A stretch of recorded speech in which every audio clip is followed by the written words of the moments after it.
Thank you very much. You are the best. Ndi musanyufu nnyo machaga leero okufuna muwala waffe Pretty Nicole ayalokose. Pretty Nicole emabega abadde afuuse ekigambo eky'omwana omwononefu naye nsanyuse nnyo okuba nti leero azze n'agamba anko ebyo byonna nabirese kati ndi mwana mulungi guno omwaka 2025 omwaka gwakola ate era nafa n'amawulire amalungi nti ali mu kusoma yazeeyo okusoma adult education gyagenda ali mu senior 4 term 1 so nangamba abuzeeyo term 2 twemasobola omukwatirako omukwatireko nembuuza ozasola sene emeka timitwalo anamu emeka mu 5 nembuuza term 2 emitwalo 9 nti yes so ezo emitwalo 9 ngenda zimusasulira amale okusoma abeeremu n'emyaka 18 akole byayagala okukola byonna naye mujjukiza nti yeeyise bulungi kubanga sirimu akyaliyo ate n'obulwadde bw'obukaba obulala ate n'okufuna embuto nga teyeeyagalidde so Pretty njagala ogenda osome obeere mwana mulungi okay so njagala obeere mwana wampisa ate obeere mwana mulungi oyambalenga bulungi njagala oyambalenga ki yes tunulira abo abasajja abagala okulaba bakubonoona njagala oyambale bulungi osome tonywa njaga tonywa mwenge tobeera mu bbaala toyagala basajja paka ng'owezeza emyaka 18 then n'abasajja abe 18 obegendereza obakebeze kubanga balwaza abasajja bakola ki nga n'abakazi balwaza so study focus ate w'abantu abakulu ekitiibwa okuddamu okusanga ng'olina empisa embi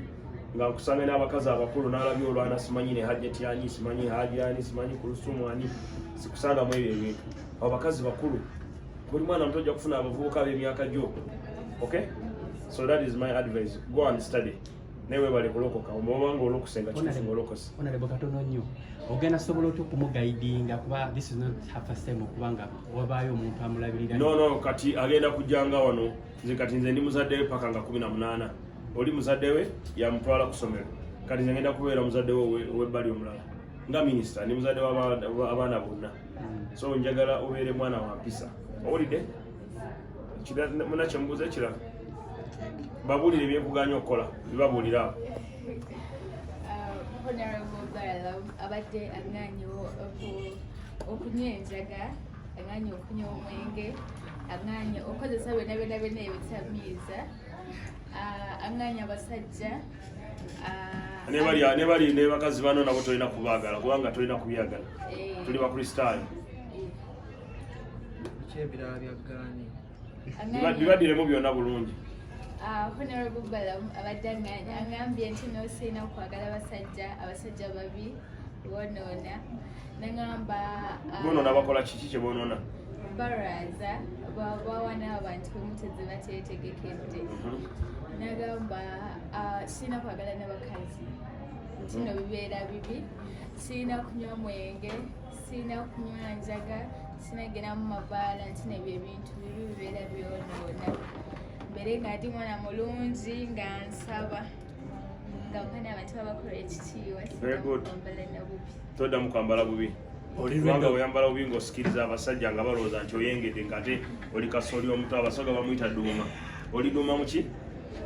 duuma omuto so baleka abasajja wajja nakutawanya ng'omugamba genda oli emberenge nesonyiwa nja kulopa wa minisita Nicole oli lwedde okubanga okyusa mu bintu Honorable byagambye ebintu byonna Honorable byagambye byonna sijja biddamu very good bakubireko ne mu ngalo abo abantu kale beera mwana mulungi kankwene kakeeki kange kankwene keeki yange olyeko keeki ya minisita kati bagambye webaze school fees kituufu ekyo bagambye webaze mwana omuganda akuba afukamira kale lyane bagamba wa celebrating a birthday cake yo nkuwadde katobanja keke yo ekituufu ofunye n'empisa luli tobadde tobikola ebyo kanaye Honorable ng'okoze omulimu gw'amaanyi no mwana mulungi abaana tetulina kubagaana nti babi tulina okubawuliriza ne tuwulira bye baagala ne tumanya ne tubagaidinga nti no kyoyagala lindako okule sooka osome sooka okole bwoti kati angambye waliwo abamuyisa ogende Canada bamuyigiriza empisa z'okutraininga abaana abaava ku line nga ye wabadde kati abo nabo mbasabira mbebaziza nnyo abatwala Nicole Canada kansaba aba embassy mu visa agenda ayiga akomewo abuulira abalala ajja kubeera ambassador mulungi so nolwaleero officially mulonze ku bwambasada bw'abaana abaavaako nga naye bakomyewo so yambasada wabo abaana abavuddeko ne bakola ki ne bakomawo kati akomyewo agenda kubeera ambasada wa ministry ya agenda byonna ebibadde involved ye ebyabadde ayitamu all over social media obadde ng'obiraba mbiraba nenyiiga ate nenyiigira nnyo abo abantu abakulu abakozesa ono omwana omuto abamweyambisa ne bamutunda mu basajja abakulu abamweyambisa okumufunamu ezawalagi abamuyambisa okumufunamu emandule abo abantu katugenda kutandika okubakwata wenasanga omuntu akwata ono kati temulaba Pius naye ateredde kanona agenda kutereera tujja kubatereeza mpola tuleme kubaboola nti balalu ekibatawaanya tebalina abantu bababuulirira so I wish you the best enjoy your cake happy belated birthday okay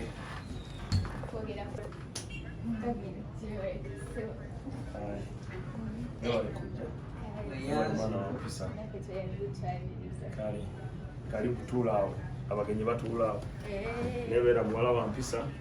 simanyi okyali mulalu kati eno ringi yaani genda bakuntebe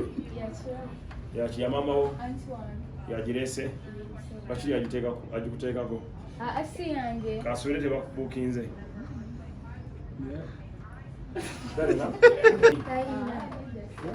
olina omwami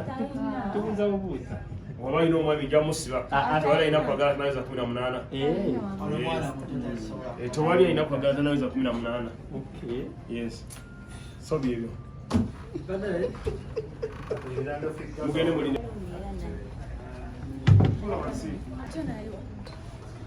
Nicole.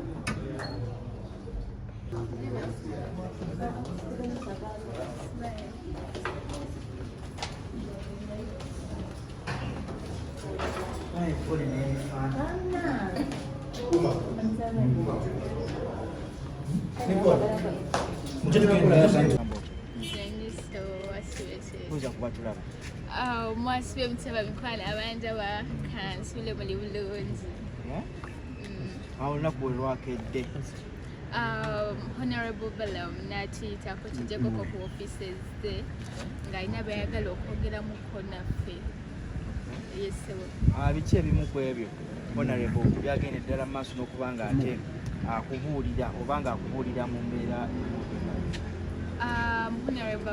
abadde annyonnyolako ebyo ebintu by'okusoma nga ngamba nina osoma mmaliriza essoma until I reach 18 kati nangamba sina kozesa biragalalagala ebibadde bimpisiza ebikulu sina kozesa biragalalagala kunywa njagala sina kulya sigala sina kulya bintu ebyo bikyafu nina obeera omwana omulungi nina osoma sina kwagala abasajja babi mutino mulimba nangamba sina kwagala bawala bannange nsabe embere nganje Katonda nga nina empisa Minisita Balamu okutumya abadde alina ebintu ebimu byakulabako ebyasoba oba olyawo era kituufu nga woolaba naawe mu mawulire naye era abaabirawo nga ki ekibadde kyagetinga astray okuba nga Honorable akuyita mu office ze asobole okuba nga akulongana abadde agamba oba sisoma ebyo kulanira abasajja ebyo byali byakoma anti yejjukira ye yali tayogerangako nange kati abeera oli omuntu yenalina obulowoozi omuntu ono alabika kyalwanira abasajja tasoma anywa enjaga naye sibinywangako kino kyobadde okisuubira okujja mu office ya Minisita Balamu batya okutuukawo waali abadde sikisuubira naye Katonda buli kintu akikola omukadde akatuufu kyegezako kabadde akadde akatuufu okujja n'osinkana Honorable biki ebimu ku ebyo Honorable byeyamye okuba nga atakukolera okukyusisa obulamu Honorable agenda kunyambako okugenda e Canada kuba waliwo invite gye bagenda okungirako eya Girlfield Empowerment mukyala gwe bayita Tagi mukyala yagigira she's the CEO of that organization then agenda kunyambako okumperera ssente malesinyapo agenda kuzimpa bingi anfudde nagundi bamuyita ambasada w'abaana akufudde ambasada w'abaana ekitegeeza ogudde mu gatiibwa